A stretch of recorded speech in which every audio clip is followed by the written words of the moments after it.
Everyone, आज हम करेंगे क्लास 10th का चैप्टर 1 जिसका नाम है chemical reaction and chemical equation. तो सबसे पहले देखते हैं केमिकल रिएक्शन किसको बोलते हैं।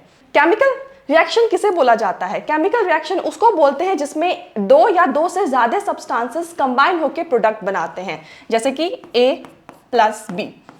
A प्लस बी कंबाइन होकर क्या बनाएंगे? एक न्यू प्रोडक्ट। तो इसे बोला जाता है केमिकल रिएक्शन। जो ये होते हैं LHS और ये है RHS। तो जो LHS वाले होते हैं मींस वो सब्सटेंसेस जो रिएक्ट करेंगे आपस में, उन्हें बोला जाता है रिएक्टेंट। और रिएक्टेंट के रिएक्ट करने से जो न्यू प्रोडक्ट बनता है उसे बोलते हैं प्रोडक्ट। तो जब रिएक्टेंट रिएक्ट करते हैं तो वो एक न्यू प्रोडक्ट बनाते हैं, और ये जो प्रोडक्ट होता है इसकी प्रॉपर्टी बिल्कुल डिफरेंट होती है रिएक्टेंट से। इसे बोलते हैं केमिकल रिएक्शन। और ये जो एरो है ये इंडिकेट कर रहा है कि जो रिएक्शन है वो फॉरवर्ड डायरेक्शन में हो रहा है। फॉर एग्जाम्पल, मान लो आयरन एंड ऑक्सीजन ने रिएक्ट किया, रिएक्ट करके उन्होंने क्या बनाया? FeO, iron oxide. ठीक है, तो यहाँ पे FeO की प्रॉपर्टी डिफरेंट है। इनके रिएक्ट करने से जो प्रोडक्ट बना उसकी प्रॉपर्टी भी बिल्कुल डिफरेंट होगी इनसे। तो जो इस साइड वाले हैं ये हुए रिएक्टेंट, और इनके रिएक्ट करने से जो हमें न्यू प्रोडक्ट मिला that is product. Next topic है केमिकल इक्वेशन को बैलेंस कैसे करना है। ठीक है, ये मैंने एक एग्जांपल लिया है जिसमें जिंक जो है वो सल्फ्यूरिक एसिड के साथ रिएक्ट कर रहा है और प्रोडक्ट में क्या बना रहा है? Zinc sulphate plus hydrogen gas. तो अब हमें इसे चेक करना है सबसे पहले कि ये जो इक्वेशन है वो बैलेंस्ड है या नहीं। अगर बैलेंस नहीं है तो फिर हम बैलेंस करेंगे। तो सबसे पहले आपको क्या करना है? इस टाइप का एक टेबल बनाना है। ठीक है, सबसे पहले हम लिखेंगे एलिमेंट, एक टेबल बना करके, उसके बाद लिखेंगे number of atoms in reactant. ठीक है, और फिर number of atoms in product. तो यहाँ पे देखो एलिमेंट में आप देख लोगे कितने एलिमेंट्स हैं, उनको यहाँ पे 1 बाय 1 करके लिख लोगे। तो सबसे पहला आता है जिंक, यहाँ पे हमने लिख लिया जिंक। उसके बाद है हाइड्रोजन, यहाँ पे लिख लो हाइड्रोजन। फिर है ये सल्फर, यहाँ पे सल्फर लिख लो। फिर ये है ऑक्सीजन, यहाँ पे ऑक्सीजन लिख लो। अब हमें देखना है कि नंबर ऑफ एटम्स कितने हैं रिएक्टेंट्स में, और रिएक्टेंट्स कहाँ पे होते हैं? ये वाले जो LHS लेफ्ट हैंड साइड पे होता है उसे बोलते हैं रिएक्टेंट्स। तो यहाँ पे देखो जिंक के कितने एटम्स हैं? ओनली 1, तो यहाँ पे हमने 1 लिख लिया। ठीक है, अब हाइड्रोजन का रिएक्टेंट में कितने एटम्स हैं? 2, तो यहाँ पे 2 लिख लो। फिर आता है सल्फर, सल्फर के कितने एटम हैं? ये सिर्फ हम रिएक्टेंट की बात कर रहे हैं। ठीक है, तो सल्फर के भी है 1, नंबर ऑफ एटम कितना है सल्फर का? 1, यहाँ पे 1 लिख लो, यहाँ पे 1 लिख लिया। ठीक है, फिर है ऑक्सीजन, ऑक्सीजन के कितने एटम्स हैं रिएक्टेंट में? कितने हैं? यहाँ पे लिखा है 4 लिख लो। अब हम देखेंगे नंबर ऑफ एटम्स कितने हैं प्रोडक्ट्स में। प्रोडक्ट्स कौन से होते हैं? RHS, राइट हैंड साइड वाले वो प्रोडक्ट होते हैं जो कि रिएक्टेंट के रिएक्ट करने से बनते हैं। तो 1 बाय 1 अब हम नंबर ऑफ एटम्स देखेंगे प्रोडक्ट में भी। ठीक है, तो जिंक के प्रोडक्ट में कितने एटम्स हैं? जिंक, ये है जिंक, सिर्फ ओनली 1, तो यहाँ पे 1 लिख लिया। ठीक है, नेक्स्ट आता है हाइड्रोजन, हाइड्रोजन के कितने नंबर है प्रोडक्ट वाले में? कितने एटम्स हैं या नंबर जो भी कह लो, ये है 2, तो यहाँ पे आपने 2 लिख लिया। ठीक है, फिर थर्ड एलिमेंट है सल्फर, सल्फर के कितने एटम्स हैं प्रोडक्ट में? ओनली 1। ठीक है, 1। फिर लास्ट जो आता है ऑक्सीजन, ऑक्सीजन के कितने एटम्स हैं प्रोडक्ट में? 4। ठीक है, ये रहा ऑक्सीजन 4, तो यहाँ पे 4 लिख लोगे। अब उसके बाद हमें देखना है कि जो ये नंबर ऑफ एटम्स है वो LHS और RHS यानी कि रिएक्टेंट और प्रोडक्ट दोनों में सेम है या नहीं। ठीक है, तो यहाँ पे देखो 1 1, रिएक्टेंट में भी जिंक 1 है और प्रोडक्ट में भी 1 है। हाइड्रोजन रिएक्टेंट में 2 है, प्रोडक्ट में भी 2 है। ठीक है, और ये जो सल्फर है वो रिएक्टेंट में 1 है और प्रोडक्ट में भी इसका कितना एटम है? ओनली 1। ठीक है, ऑक्सीजन का कितना एटम है रिएक्टेंट में? 4, प्रोडक्ट में कितना है? 4। तो यहाँ पे सारे एलिमेंट्स के जो एटम्स है वो इक्वल है। इट मींस कि जो ऊपर मैंने एग्जांपल लिया ये वाला, ये एक बैलेंस्ड केमिकल इक्वेशन है। It's a balanced chemical equation, तो हम इसे बैलेंस नहीं करेंगे। बैलेंस कहाँ पे करेंगे? पहले चेक करके कि ये बैलेंस्ड है या नहीं, उसके बाद हम बैलेंसिंग स्टार्ट करते हैं। अब ये मैंने दूसरा एग्जाम्पल लिया है Fe, वाटर मीन्स ये आयरन है, ये वाटर है। दूसरा एग्जाम्पल मैंने लिया है आयरन जो कि रिएक्ट कर रहा है वाटर के साथ और क्या बना रहा है Fe3O4 plus hydrogen gas release हो रहा है। अब इसे देख के पता चल रहा है कि ये बैलेंस नहीं है इक्वेशन, तो इसे हमें बैलेंस्ड करना है। तो सबसे पहला स्टेप है जो बैलेंस करने में, वो क्या करना है, हमें इनके आगे बॉक्स बना लेना है। ठीक है, हर एक एलिमेंट के आगे ऐसे बॉक्स बनाना है। ठीक है, अब आता है सबसे, ये हमने बॉक्स क्यों बनाया है, इसलिए बनाया है ताकि हमें जो भी चेंजेस करने हैं वो इस बॉक्स के बाहर ही करना है, बॉक्स के अंदर कोई भी चेंजेस नहीं करने। ऐसा क्यों? क्योंकि बॉक्स के अंदर चेंजेस करने से उसका जो पूरा केमिकल फॉर्मूला है वो चेंज हो जाएगा, और जो केमिकल फॉर्मूला होते हैं वो IUPAC ऑलरेडी फिक्स होते हैं कि इनका यही फॉर्मूला होगा।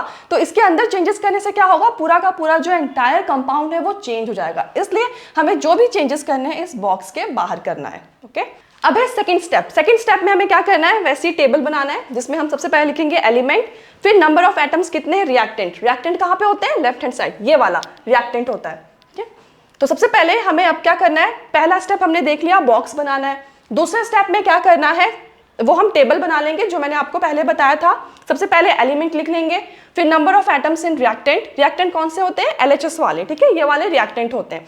फिर number of atoms in products, products ये वाले होते हैं RHS वाले। ठीक है, अब हम वन बाय वन कितने एलिमेंट यहाँ पे इन्वॉल्व है उनका नाम लिखेंगे। तो ये देखो, आयरन Fe, यहाँ लिख लो Fe। उसके बाद आता है हाइड्रोजन, यहाँ पे हाइड्रोजन लिख लो।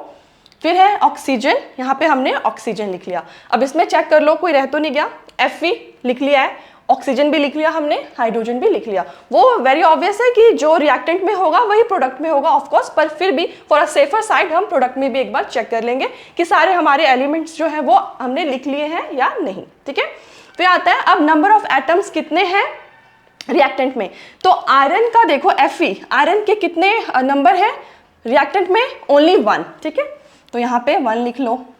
नंबर ऑफ एटम्स प्रोडक्ट में कितने हैं आयरन के, यहाँ पे ये है प्रोडक्ट 3 एटम्स है।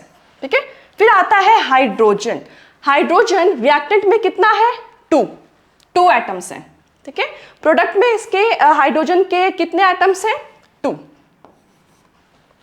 अब आता है ऑक्सीजन, ऑक्सीजन रिएक्टेंट में ऑक्सीजन के कितने एटम हैं, ठीक है, ओनली 1। यहाँ प्रोडक्ट में कितना है इसका, 4, यहाँ पे लिखा है 4।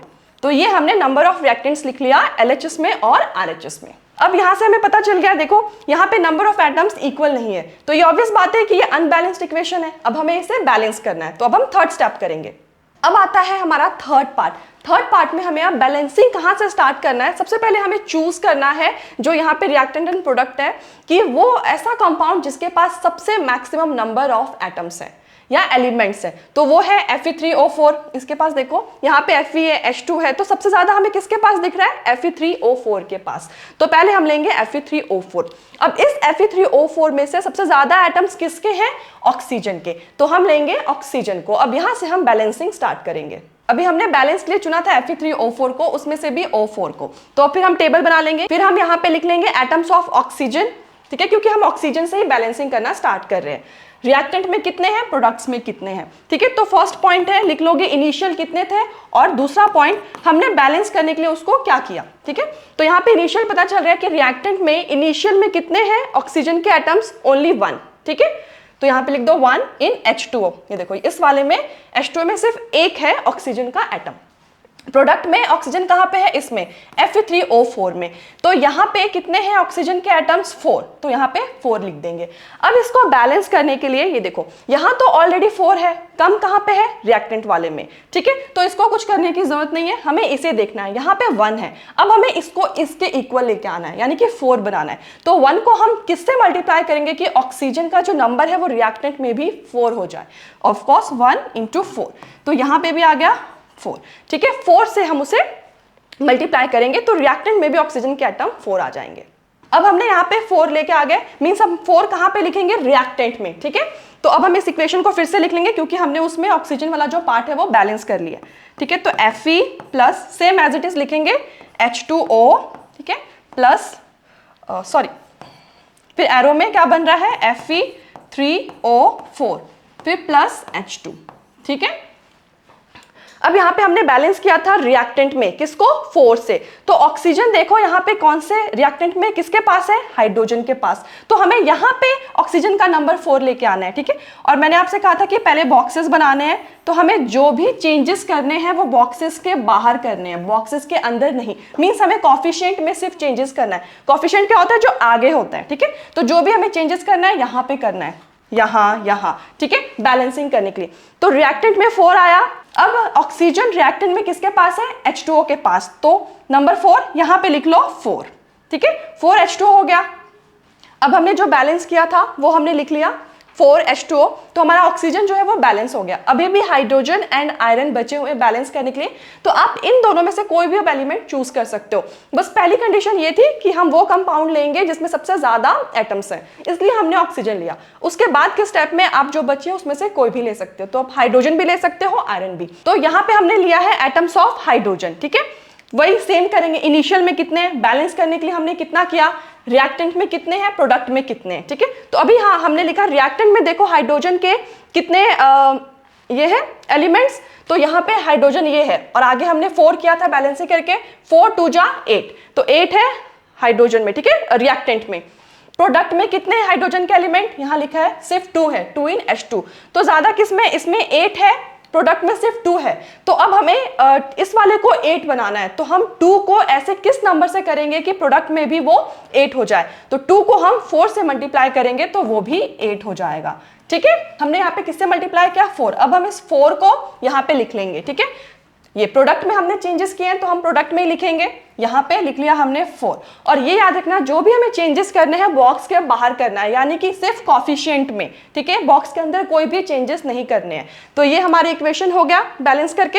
अब हमने ऑक्सीजन एंड हाइड्रोजन को बैलेंस कर लिया। अब बच गया हमारा आयरन, उसे भी बैलेंस कर लेते हैं। सेम वही प्रोसेस करना है। एटम्स ऑफ आयरन कितने हैं रिएक्टेंट में, प्रोडक्ट में, टेबल के फॉर्म में ही लिखना है, ठीक है। इनिशियल कितना है और हमने बैलेंस करने के लिए उसको क्या किया, ठीक है। तो इनिशियल देखो आयरन जो है रिएक्टेंट में वो कितना है, ओनली 1, ठीक है, Fe। तो यहाँ 1 लिख लो। प्रोडक्ट में आयरन के कितने एटम्स है, Fe3 मींस 3 है। Fe3O4 में आयरन कितने हैं, 3। तो यहाँ पे तो 3 है, कम कहाँ पे है, रिएक्टेंट वाले में, ठीक है। तो अब हमें इसको 1 को हम किस नंबर से मल्टीप्लाई करेंगे कि ये 3 हो जाए? 3 से, तो 1 into 3, ठीक है। तो हमने रिएक्टेंट में 3 किया है, तो इस 3 को अब हम यहाँ पे लिखेंगे, ठीक है। 3 Fe plus 4 H2O arrow Fe3O4 plus 4 H2, ठीक है। ये हो गया हमारा प्रॉपर बैलेंस्ड केमिकल इक्वेशन, ठीक है। अब हम देख लेंगे सही है कि नहीं। तो आयरन के देखो यहाँ पे कितने एटम है, 3, प्रोडक्ट में कितने हैं, 3, ठीक है। हाइड्रोजन के कितने हैं रिएक्टेंट में, 4 2 जा 8 हाइड्रोजन एटम है रिएक्टेंट में। प्रोडक्ट में चेक कर लेते हैं कितने हैं, ये रहा हाइड्रोजन, 4 2 जा 8, यहाँ पे भी 8 है हाइड्रोजन का। अब बच गया ऑक्सीजन, उसको भी चेक कर लेते हैं।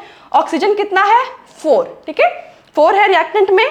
प्रोडक्ट में कितने हैं ऑक्सीजन, 4। तो सबके जितने भी एलिमेंट्स हैं उनके जो एटम्स है सेम है, रिएक्टेंट में भी और प्रोडक्ट में भी। तो ये है हमारा पूरा बैलेंस्ड केमिकल इक्वेशन। आज के लिए इतना ही। नेक्स्ट टॉपिक हम नेक्स्ट क्लास में पढ़ेंगे। Subscribe my channel. Thank you.